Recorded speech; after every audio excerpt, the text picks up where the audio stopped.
Hey guys, JNasty here. What is up, guys? So this is my first, actually my second CSGO video gameplay video. This is on my main account, my Supreme account. I think the one before that was on an MG1 account. So I did get Supreme in this, playing completely solo. I know it's shocking and surprising, but in all honesty, I don't have a lot of CSGO friends, so I just queue up if I play matchmaking, and I just play solo, so I just like to play solo. But anyways, guys, today's video is going to be some general tips, and I'm going to kind of explain this game to you Call of Duty guys, to my console friends that maybe don't play PC, or you have a decent PC and you don't play any PC games, and making the switch to CSGO. So I kind of want to talk to you guys about it and explain this game to you guys. So CSGO, it's a little bit like S&D in Call of Duty. It's pretty much exactly like S&D with the bomb timer and all that stuff.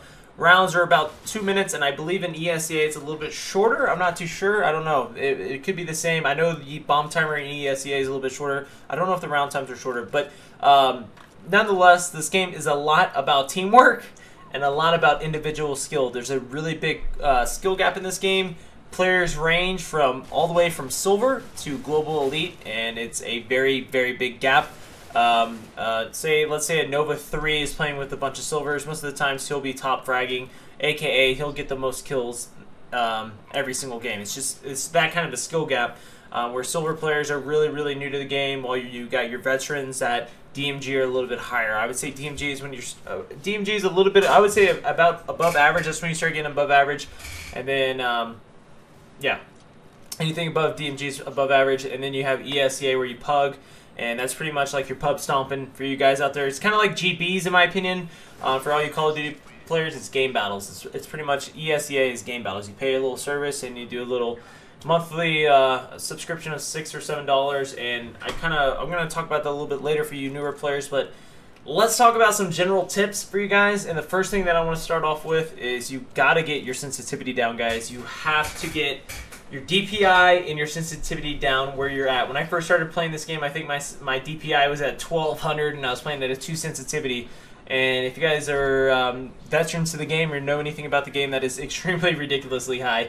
So I highly, highly don't recommend playing at that high. So what I would suggest for you guys, if you're new to the game or you're having trouble with your aim, is I throw that bad boy on 400 DPI and go drop down 2.5 sensitivity.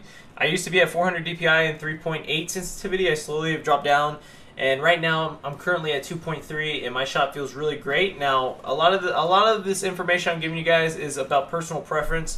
Most players, I believe, are in the 2, around the 2 sensitivity, maybe in the 1s. But there is some pro gamers that are in the high upper 3s, and they do well. So it's personal preference, but I highly suggest dropping that sensitivity to around 2. Around that little general area, and you'll see a noticeable difference. Like I said, get that DPI down, get your sensitivity down, and also you might want to upgrade your mouse pad. You want to get a very big mouse pad. I have the biggest one that you can possibly get by SteelSeries. I don't know what it's called. I'm sorry for that. But I had another mouse pad, just a gaming mouse pad in general, and it was actually too small. So if you're new to the game, you're struggling with your mouse and your keyboard, or you're running out of room, I suggest upgrading your mouse pad. So those are the 3 little tips I can give you guys for starting out: is get your DPI right, sensitivity right, and get a larger mouse pad. Your mouse, I don't think it really matters. Just make sure it has DPI, and you can calculate your DPI. Put it at 400. I think 400 is probably the best. Some players like to go to 800, and then they cut that sensitivity down by 2. So say we're playing on a 2 sensitivity at 400 DPI. If you go to 800 DPI, you're just going to be playing at a 1 sensitivity, and it's the exact same sensitivity. If you guys are hearing some thunder in the background, it's raining in Texas like crazy. Also, I just want to throw this out here. If you guys are Eagle or above, or you play ESEA, let me know. Go to my Twitter and tweet me. I will play with you. I want some CSGO friends. I am a loner on CSGO. Most of my friends aren't high level, or they don't play this game. I have a lot of Call of Duty friends, and a lot of these guys don't play CSGO. So anyways, those are my general tips for getting your aim down. Now let's talk about something else on how to really, really get good and get fast, get good really quickly in Counter-Strike, and just in general, in any game in general. And that is, you got to put in the time. You got, and what I mean by putting the time, you have to do it daily, and you got to put a lot of time in. I'm talking about 3+ hours a day. If you really want to make that switch, make that transition to be a better player, you got to put at least 3 hours a day into this game if you want to see noticeable difference. If you're playing about 45 minutes every single day, or an hour a day, I don't believe you're going to get better. You might gradually get better, slowly but surely, but I don't think you're going to.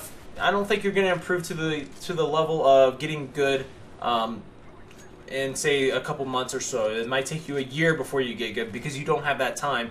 And a lot of these gamers, and I'm going to say this, a lot of the people that do competitive gaming, they're privileged kids with a lot of time on their hands, and that's how they get good at the video game. Most of the time, I would say a lot of us are privileged people, and we have time to spare. We don't have to work.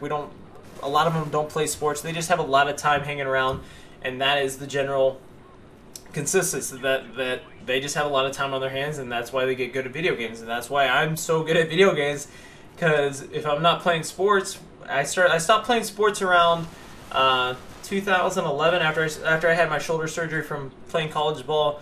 And I started seeing a noticeable difference in my game, especially in Call of Duty. I started becoming a really, really solid player.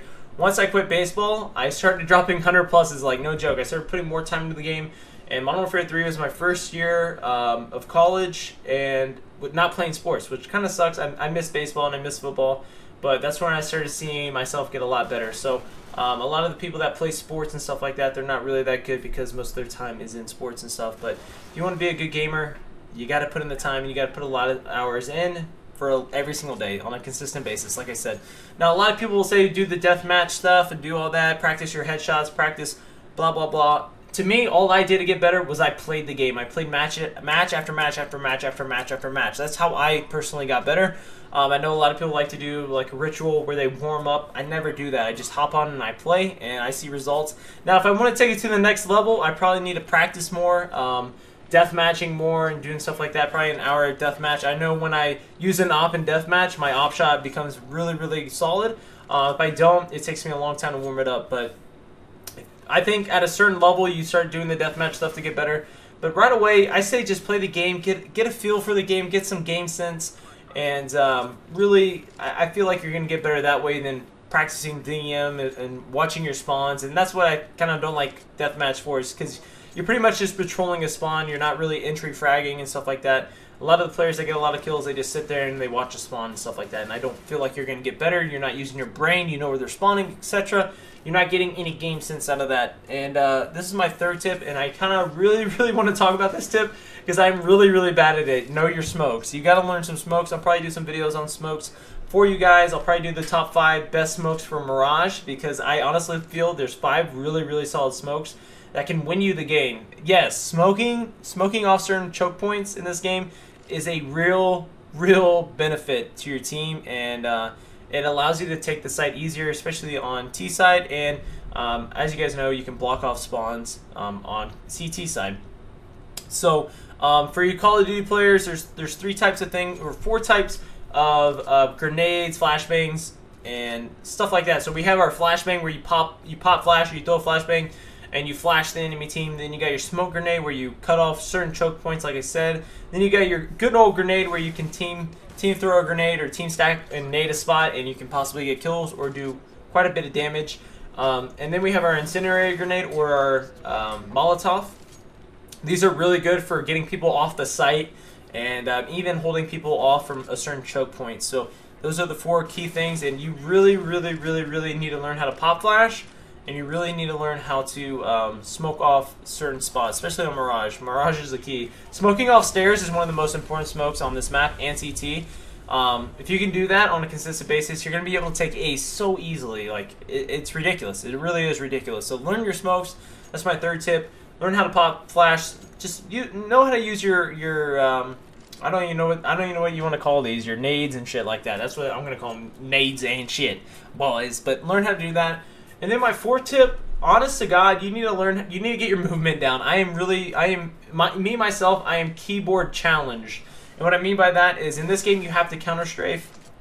You have to hold the A, like, say you're walking to the right with your D, you have to hit A quickly to stop quick, so your aim is on point. And I'm really bad at counter strafing. If you're not doing that, you probably need to know that. Counter strafing is really huge, especially with an op, especially when peeking in the corner. And I'm really bad at this. And by the way, guys, always don't be a loser. Buy a diffuser. I didn't buy a diffuse kit, and I lost a round right here. I thought I had one because I was going to defuse it, but he actually was to my right, which kind of sucked balls. But Like I was saying, guys, those are my general tips. Another general tip is a lot of people really put an emphasis on the recoil and stuff like that, and I just want to give you one big tip. Just pull that bitch down, boys. Pull that bitch down. Pull that bitch down a little bit. Shoot your first 2 shots and then start pulling down to their, I would say, to their dick. I would say right in the balls. Just start aiming your crosshair right in their balls, and that's my biggest tip. You'll start getting a feel for the AK. Don't worry about the spray patterns and stuff like that. I haven't really worried about them too much. You'll get a feel for it. Just pull down a little bit and you should be fine. And also, don't shoot your 30 bullets in one clip, if you guys know what I mean. Don't be that guy that's just holding down his trigger and just spraying and praying. You can do that with an SMG, but with your assault rifles, I highly, highly don't recommend that. Also, play to your strengths. One-tap pistols. Also, if you're really bad with your assault rifles, just fucking use a P90. Just be that guy. Just be that guy that uses a P90 and just blows people up with that. I like to use a P90. It's fun to use. If you're, it works all the way, in my opinion, all the way to double AK, even higher. A P90, you can carry the game with a P90. I swear to God, on certain maps, especially like a map like Mirage or Inferno, just trust me, just whip that out. On Dust, I don't recommend a P90 though, unless you're going to be holding B sight. But those are my general tips, guys. Get the sensitivity down. Learn your smokes. Just play a lot in a short amount of time. On a consistent basis. You got to put those hours in every single day if you want to see dramatic results. Also, if you're a console player and you're watching this video and you might be interested in this game. If you're semi-decent at Call of Duty, if you're semi-decent at FPSs, the transition is going to be fairly easy.